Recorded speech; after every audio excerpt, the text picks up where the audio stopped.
మెదక్ జిల్లా మాసాయిపేట మండల కేంద్రంలో జూలై 10వ తేదీన కార్మికుల డిమాండ్స్ రోజు సందర్భంగా మాసాయిపేట మండల కేంద్రంలో సిఐటియు కార్మికులు కనీస వేతనాలు పెంచాలని ప్రభుత్వానికి విజ్ఞప్తి చేశారు.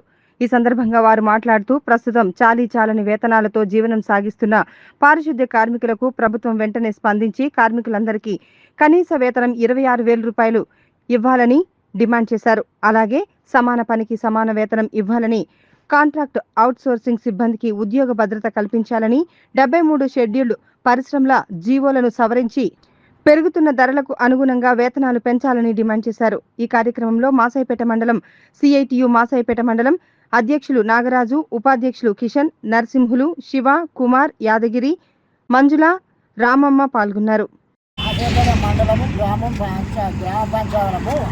మేము అన్ని మాట్లాడుకుంటే ఏమనగా మాకు జీతాలు సరిపోతలేవు. మీ జీతాలు ఇస్తే జీతాలు సరిపోతలేవు మాకు. ఎందుకంటే ఈ సియాట్ మేము 15 ఏళ్ళకోలే పని చేస్తున్నాము.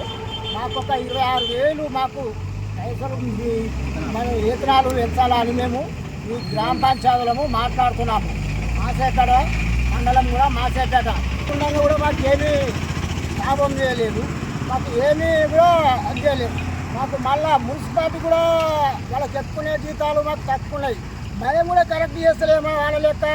ఎవరైనా ఇని మాకు కలెక్టర్ దానికి పోయినాము, ఏది మాకు ఫలితం లేదు. ఏమరాతానికి పోయినా ఏం ఫలితం లేదు. ఎవరైనా అడుగుతున్నాం, అంత పెద్ద మనుషులను అడిగినా మాకు ఏం లాభం లేదు. ఆ మున్సిపాలిటీగా ఏం చేస్తారు, మేమేం పని చేస్తున్నాము. మీరు దీన్ని వెంటనే మాది మాట అందుకొని మీరు వెంటనే మాకు ఏదో చెల్లించాలని మేము అందరము ఒక గ్రామ పంచాయతీలో మాట్లాడుతున్నాము. మేము పొద్దున 5 గంటలు వేసి 5 గంటల దాకా పనులు చేస్తున్నాము. మేము ఒక నెల బంద్ చేసినాం అనుకో, ఊరంతా కంపెలేస్తారు సార్. మీరు మా మాటలు విని వెంటనే చెల్లించి మాకు ఏదో 26,000 మాకు పెంచాలని మేము కోరుతున్నాం గవర్నమెంట్.